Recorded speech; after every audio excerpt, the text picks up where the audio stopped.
ഒന്നാം സങ്കീർത്തനം ഒരു ചരിത്ര പശ്ചാത്തലങ്ങളൊന്നുമില്ല. സങ്കീർത്തനത്തിൻ്റെ പല സങ്കീർത്തനങ്ങൾക്ക് ഇന്നാൾ എഴുതി, ദാവീദ് എഴുതി, കോരഹൂത്തന്മാരുടെ സങ്കീർത്തനം, ആസാഫിൻ്റെ സങ്കീർത്തനം എന്ന് പറയുന്ന പോലെ ഒരു ബാക്ക്ഗ്രൗണ്ട് ഒന്നുമില്ല. എന്നാലും അതിൻ്റെ ഒരു വാക്യം ഇപ്രകാരം എഴുതിയിരിക്കുന്നു: ദുഷ്ടന്മാരുടെ ആലോചന പ്രകാരം നടക്കാതെയും പാപികളുടെ വഴിയിൽ നിൽക്കാതെയും പരിഹാസികളുടെ ഇരിപ്പിടത്തിലിരിക്കാതെയും യഹോവയുടെ ന്യായപ്രമാണത്തിൽ സന്തോഷിച്ച് അവൻ്റെ ന്യായപ്രമാണത്തെ രാപ്പകൽ ധ്യാനിക്കുന്നവൻ ഭാഗ്യവാൻ. ഇവിടെ ഇതിൻ്റെ ഒരു സ്വഭാവം വെച്ചിട്ട് വേണം സങ്കീർത്തനത്തിൻ്റെ പശ്ചാത്തലം പഠിക്കാൻ. നമുക്ക് മനസ്സിലാകും, ഒരു ഉപദേഷ്ടാവിൻ്റെ രൂപത്തിലാണ് സങ്കീർത്തനം നമ്മളോട് സംസാരിക്കുക. എന്താണ്? ഉപദേശിക്കുകയാണ്. ആരെയാണ് ഉപദേശിക്കുന്നത്? ദുഷ്ടന്മാരുടെ ആലോചന പ്രകാരമൊന്നും നടക്കാതെ, പാപികളുടെ വഴിയിൽ നിൽക്കാതെ, പരിഹാസികളുടെ ഇരിപ്പിടത്തിലിരിക്കാതെ ഒരു കൂട്ടം ജനത്തിനെ ഉപദേശിക്കുകയാണ്. അതുകൊണ്ട് തന്നെ ഈ സങ്കീർത്തനം ഒരു ഉപദേഷ്ടാവ് പറയാൻ സാധ്യതയുണ്ട്, ഒരു പ്രവാചകൻ പറയാൻ സാധ്യതയുണ്ട്. ദൈവത്തിൻ്റെ ദൂത് വഹിച്ച ഒരു പ്രവാചകൻ തൻ്റെ ദൈവജനത്തിനെ ഉപദേശിക്കുന്നതാകാൻ സാധ്യതയുണ്ട്. ഒരു ശാസ്ത്രി പറയാൻ സാധ്യതയുണ്ട്. ഒരു ദൈവദാസൻ ആണ് അക്ഷരാർത്ഥത്തിൽ ഈ സങ്കീർത്തനം ചില ജനത്തിനോട് പറയുകയാണ്. ഇങ്ങനെ എടുത്തു പറയാനുള്ള കാരണം, നിങ്ങൾ സങ്കീർത്തനം നോക്കിയാൽ മനസ്സിലാകും. ദാവീദ് തൻ്റെ അനുഭവങ്ങളെ പറയുന്ന സങ്കീർത്തനങ്ങളുണ്ട്, തൻ്റെ വേദനകൾ പറയുന്ന സങ്കീർത്തനങ്ങളുണ്ട്, ദൈവത്തെ പുകഴ്ത്തുന്ന സങ്കീർത്തനങ്ങളുണ്ട്, ദൈവത്തിൻ്റെ മഹിമ വർണ്ണിക്കുന്ന സങ്കീർത്തനങ്ങളുണ്ട്,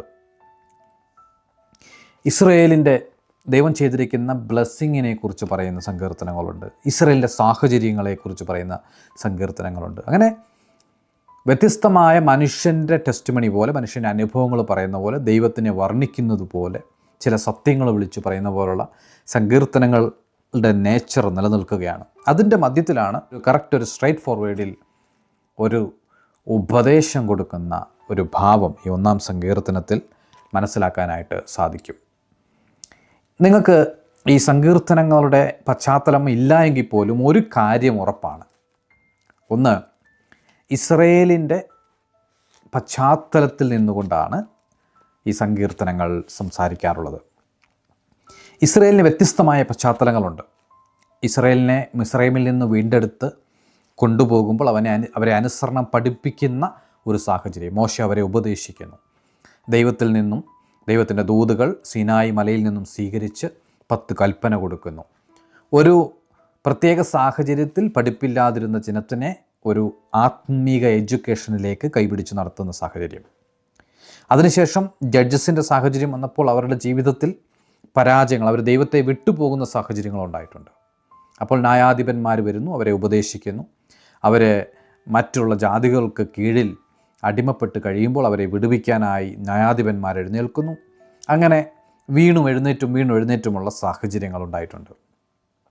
എന്നാൽ ഇസ്രയേലിൻ്റെ ജീവിതത്തിൽ ശരിക്കും ഒരു ബ്ലെസ്സിങ് ആരംഭിക്കുന്നത് ശൗലിൻ്റെ കാലഘട്ടം മുതലാണ്.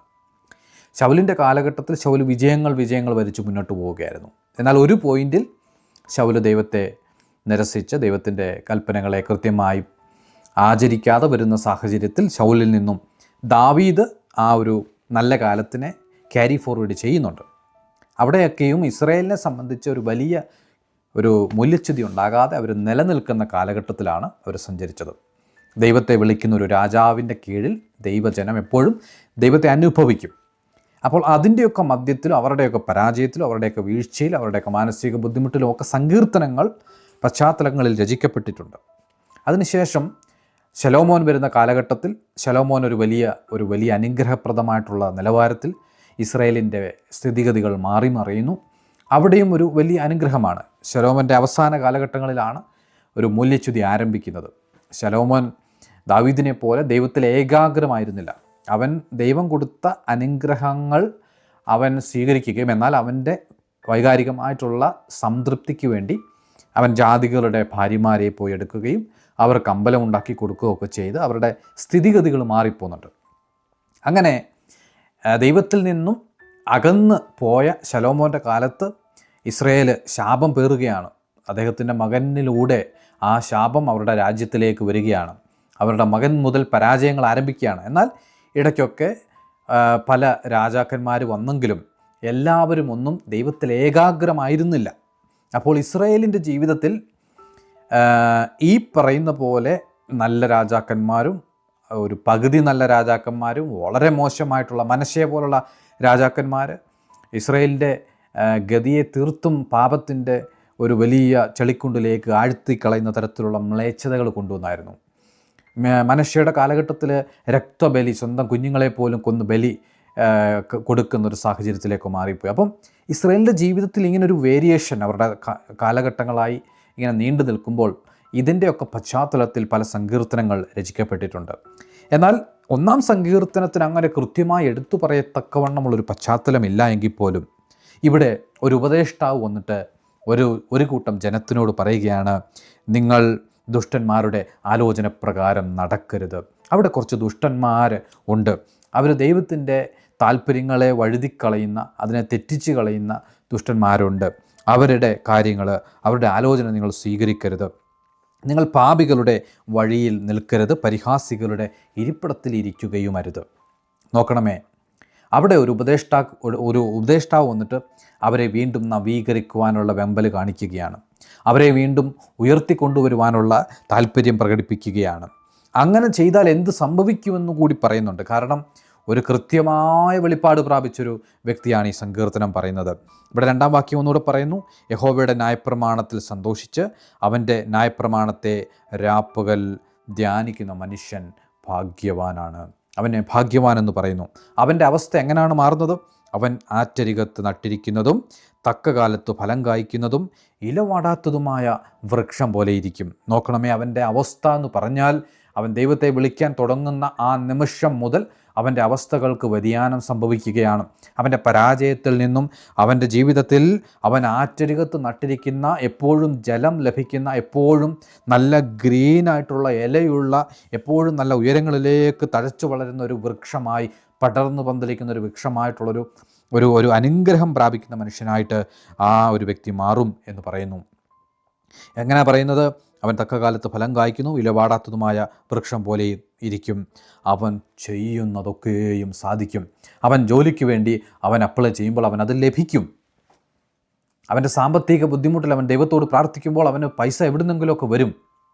അവൻ്റെ കുഞ്ഞുങ്ങളുടെ ഭാവിക്ക് വേണ്ടി അവൻ കരയുമ്പോൾ അവൻ്റെ കുഞ്ഞുങ്ങൾക്ക് വേണ്ടി ദൈവം തമ്പുരാൻ ജോലി, കുഞ്ഞുങ്ങൾക്ക് വേണ്ടി ഇപ്രകാരം പറയുന്നത്, അവരുടെ പഠിച്ച ജോലിക്ക് കമ്പനി ഇല്ലെങ്കിൽ ദൈവം ആ ഒരൊറ്റ വ്യക്തിക്ക് വേണ്ടി തൻ്റെ ഭക്തൻ്റെ മകന് വേണ്ടി പുതിയ കമ്പനി തുറക്കുവാൻ തക്കവണ്ണം ദൈവം ഇടയായിത്തീരും. അതിനുവേണ്ടി ദൈവം തന്നെ തൻ്റെ പൈസ ഇൻവെസ്റ്റ് ചെയ്ത് അവനെ അനുഗ്രഹത്തിലേക്ക് കൊണ്ടെത്തിക്കും. അതിനുവേണ്ടി കമ്പനിയിലുള്ള വ്യക്തികളുടെ മനസ്സിനെ തിരിച്ച് തൻ്റെ ഭക്തന്മാരുടെ കുഞ്ഞുങ്ങളെ സംരക്ഷിക്കാൻ വേണ്ടി അവർക്ക് വേണ്ടി സാഹചര്യങ്ങളെ പോലും മാറ്റിമറിക്കും. എങ്ങനെയാണ്? അവൻ ചെയ്യുന്നതൊക്കെയും സാധിക്കുമെന്ന് ഇപ്രകാരം എഴുതി വച്ചിരിക്കുകയാണ്. ഇതാണ് ദൈവത്തെ വിളിക്കുന്ന, ഈ പറയുന്ന അനീതി കാണിക്കാത്ത, ദുഷ്ടന്മാരുടെ പക്ഷം ചേർന്ന് ഗൂഢാലോചന ചെയ്യാത്ത, പരിഹാസികളുടെ ഇരിപ്പിടത്തിലിരുന്ന് വേറൊരു വ്യക്തിയെ പരിഹസിക്കാത്തവരുടെ, മനസ്സിലായി? നമ്മുടെ ഇപ്പോഴത്തെ സാഹചര്യത്തിലെന്താണ്? ദൈവസഭകളിൽ ഒരു ഗ്രൂപ്പ് കൂടി മറ്റൊരു വ്യക്തിയെ പരിഹസിക്കുന്ന സാഹചര്യം, മറ്റൊരു വ്യക്തിയെ കുറ്റം പറയുന്ന സാഹചര്യം, മറ്റൊരു വ്യക്തിയുടെ പരാജയത്തെക്കുറിച്ച് സംസാരിക്കുന്ന സാഹചര്യം. ഒരു വ്യക്തി വീണു പോയി കഴിയുമ്പം അവൻ വീണല്ലോ എന്നോർത്ത് സന്തോഷിക്കുന്ന സാഹചര്യം. ഈ സാഹചര്യത്തിൻ്റെയൊക്കെ മധ്യത്തിൽ എന്താ പറയുന്നത്? അവരൊക്കെയും അങ്ങനെയൊന്നും നിങ്ങൾ ചെയ്യരുത്. ദൈവത്തിൻ്റെ ഭക്തനാണെങ്കിൽ നിങ്ങൾ അങ്ങനെ ചെയ്യരുത്. നിങ്ങൾ പാപികളുടെ വഴിയെ നിൽക്കരുത്, പരിഹാസികളുടെ ഇരിപ്പിടത്തിൽ ഇരിക്കരുത്, ദുഷ്ടന്മാരുടെ ആലോചന പ്രകാരം ഒന്നും ചെയ്യരുത്. നിങ്ങൾ ദൈവത്തിൽ ആശ്രയിക്കണം. നിങ്ങൾ ദൈവത്തിൽ ആശ്രയിച്ച് ദൈവഭക്തനായിരിക്കണമെന്നാണ് ഇപ്രകാരം പറയുന്നത്. എന്നിട്ട് അതിൻ്റെ തുടർവാക്യങ്ങളിൽ പറയാം, ദുഷ്ടന്മാരങ്ങനെയല്ല, അവർ കാറ്റ് പാറ്റുന്ന പതിർ പോലെ അത്രേ. ഇവിടെ ദുഷ്ടന്മാരങ്ങനെയല്ല, അവർ കാറ്റ് പാറ്റുന്ന പതിർ പോലെ എത്രയെന്ന് പറഞ്ഞാൽ നിങ്ങൾക്കറിയാമല്ലോ, നെല്ല് നിങ്ങൾ ഒരു മുറം ഉപയോഗിച്ച് പാറ്റിക്കളഞ്ഞിട്ടുണ്ട്. നമ്മുടെ നാട്ടിലെ കൊയ്ത്ത് കഴിയുന്ന സമയത്ത്, കാറ്റുള്ള സമയത്ത് ആ കാറ്റിന് അഭിമുഖമായിട്ട് ആ നെല്ലിനെ അവരിങ്ങനെ താഴേക്ക് തൂകിയിട്ട് അതിൻ്റെ മങ്കിനെ പാറ്റിക്കളയുന്നൊക്കെ അവസ്ഥയുണ്ട്. ഇവിടെ പറയുകയാണ്, അപ്രകാരം ഒരവസ്ഥ എന്ന് പറഞ്ഞാൽ അവൻ നേരെ നിൽക്കത്തില്ല, അവൻ പാറിപ്പറന്നു പോകും. ആര്? ഈ പറയുന്ന ദുഷ്ടൻ എന്ന് പറയുന്ന വ്യക്തി. നമ്മുടെ ജീവിതത്തിൽ ദുഷ്ടതകൾ ഒരിക്കലും കടന്നു വരാതിരിക്കാൻ നീതിയോടുകൂടി ഇരിക്കാൻ ശ്രമിക്കണം. നമ്മൾ ദൈവത്തിൻ്റെ സുവിശേഷ വേല വർദ്ധിപ്പിക്കുന്നതിനു വേണ്ടി ശ്രമിക്കുന്നവരാകണം. ദുഷ്ടതയെ നിങ്ങൾ എതിർത്ത് കളയണം. നമ്മളൊരിക്കലും നമുക്ക് ഛേദം വന്നാൽ പോലും നമുക്ക് നന്മ ചെയ്യൽ നിന്ന് പുറകോട്ട് മാറരുതെന്നാണ് തിരുവചനം നമ്മളെ നമ്മളെ പഠിപ്പിക്കുന്നത്. വീണ്ടും പറയുകയാണ്, ആകയാൽ ദുഷ്ടന്മാർ ന്യായവിസ്താരത്തിലും പാപികൾ നീതിമാന്മാരുടെ സഭയിലും നിവർന്ന് നിൽക്കത്തില്ല. അവർ പരാജയപ്പെടും. യഹോവയോ നീതിമാന്മാരുടെ വഴി അറിയുന്നു, ദുഷ്ടന്മാരുടെ വഴിയോ നാശകരമാകുന്നു. പ്രിയ ദൈവമക്കളെ, ഒരു ദുഷ്ടൻ്റെ വഴി നാശകരമാകുന്നു, എന്നാൽ നീതിമാൻ്റെ വഴിയോ അവൻ അനുഗ്രഹിക്കപ്പെടും. നീതിമാൻ്റെ ജീവിതത്തിൽ അവൻ്റെ ജീവിതത്തിൽ അല്പാൽപമായ കഷ്ടതകൾ വരും. ആ സമയത്താണ് തെറ്റിദ്ധാരണയോടുകൂടി ദൈവത്തെ തള്ളിപ്പറയുന്ന ഒത്തിരി പേരുണ്ട്. ഒരിക്കലും അങ്ങനെ ചെയ്യാൻ പാടില്ല. നിങ്ങളുടെ ജീവിതത്തിലെ കഷ്ടതയിൽ നിങ്ങൾ ദൈവത്തോട് ചേർന്നിരിക്കുകയാണെങ്കിൽ, നിങ്ങളുടെ കഷ്ടതയിൽ, നിങ്ങളുടെ പരാജയത്തിൽ നിങ്ങൾ ആ വേദന സഹിച്ചുകൊണ്ട് ദൈവത്തോട് മുറുകെ പറ്റുകയാണെങ്കിൽ നിങ്ങളെ ദൈവം തീർച്ചയായും അനുഗ്രഹിക്കും. നിങ്ങളുടെ 1-ാം വർഷം അനുഗ്രഹിച്ചില്ലെങ്കിൽ 2-ാം വർഷം അനുഗ്രഹിക്കും. 2-ാം വർഷം ലഭിച്ചില്ലെങ്കിൽ 3-ാം വർഷം ലഭിക്കും. ദൈവം ഒരിക്കലും അനുഗ്രഹിക്കാതെ ഒരിക്കലും വെറുതെ വിടുകയില്ല. എന്നാൽ ദുഷ്ടന്മാർ നമ്മുടെ സഭകളിലുമുണ്ട്. സുവിശേഷ വേലയ്ക്കൊന്നും യാതൊരു പ്രാധാന്യവും കൊടുക്കാതെ അവനവൻ്റെ ലാഭത്തിനു വേണ്ടി ഓടി നടക്കുന്നവരുണ്ട്. അവർ പരാജയപ്പെടും. അവർ അമ്പയെ പരാജയപ്പെടും. ദൈവദാസന്മാർക്കെതിരെ നിൽക്കുന്നവർ പരാജയപ്പെടും. വിശ്വാസികളുടെ ആത്മികതയെ മൂല്യച്യുതി ഉണ്ടാക്കുന്നവർ പരാജയപ്പെടും.